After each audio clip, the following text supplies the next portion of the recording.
किसी शरीर के बाहर W इस सूत्र से द्वारा बताया जा सकता है। तो W बराबर होता है भाई, यानी शरीर का जो वजन है, शरीर का जो वजन है वो क्या होगा, शरीर का भार, भार कितना होगा, द्रव्यमान में गुरुत्वीय त्वरण का गुणा करा दो, ठीक है। द्रव्यमान इनटू त्वरण, गुरुत्वीय त्वरण, देखो द्रव्यमान में त्वरण का गुणा करा दो तब आएगा भार, यानी भार घटता बढ़ता रहता है, भार तो क्या रहेगा, घटता बढ़ता, ठीक है। द्रव्यमान हमेशा स्थिर रहता है, ठीक है भाई, द्रव्यमान स्थिर रहता है ऑलवेज, एनीवेयर एनी टाइम, ठीक है भाई। तो W जो है वो mg, यानी जैसे E बराबर mc² होता है, जैसे ऊर्जा जो होती है E बराबर क्या होता है, आइंस्टीन का नियम है mc², ऐसे W जो होगी आपकी, जो W आपका जो वेट होगा वो होगा mg, आपकी एनर्जी कितनी है mc², ठीक है। आपका जो भार है, वेट है, वेट है आपका, वो कितना होगा, मास का गुणा करा दो आप गुरुत्वीय त्वरण से, ठीक है, g से गुणा करा दो, तो आप अपनी ऊर्जा और द्रव्यमान, ऊर्जा और भार को आप देख सकते हो।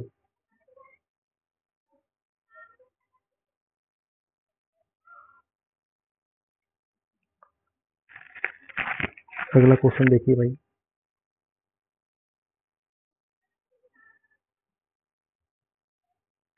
देखिए कमानी तुला का नियम जो है वो हुक का नियम है, जिस पर वजन तुलता है, ठीक है, कमानी तुला कहते हैं, ठीक है।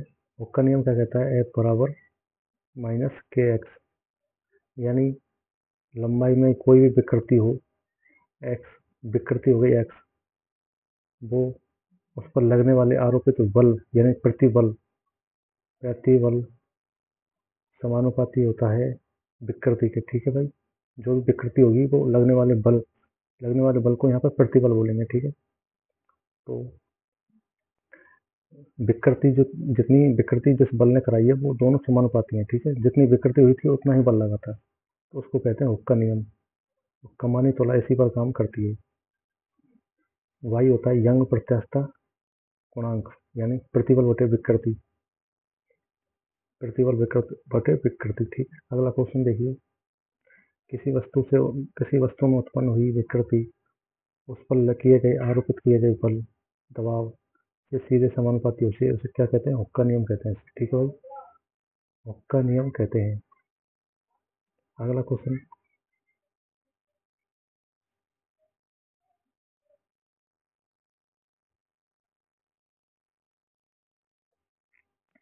किसी आदर्श गैस की श्यानता कितनी होती है, 0 होती है, सबको पता है। श्यानता क्या होता है, द्रवों का एक बल होता है, जैसे द्रवों का बल क्या है, श्यानता, ठीक है।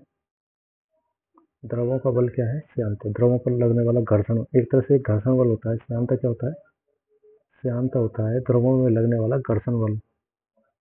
जब कोई आदर्श द्रव है तो वो घर्षण नहीं करेगा तो श्यानता कितनी हो गई, 0। आगे बात समझ में आई।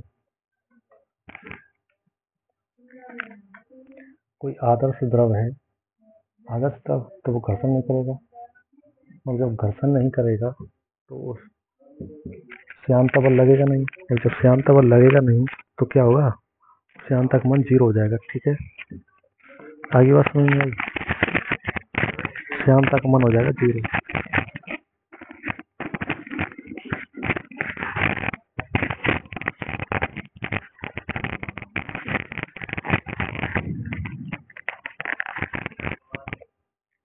तो श्यानता का मान हो जाएगा 0, ठीक है भाई। तो इस हिसाब से आप देख सकते हो,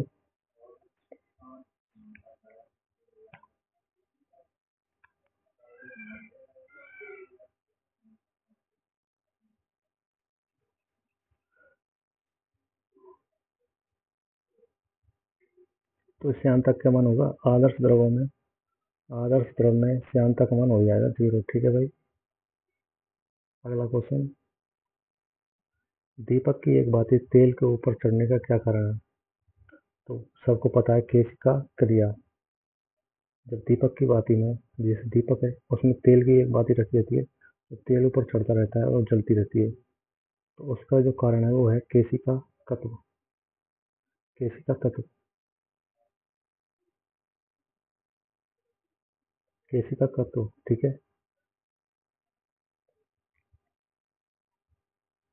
अगला जो क्वेश्चन है वो करेंगे यहाँ से द्रवों के प्रवाह से, ठीक है।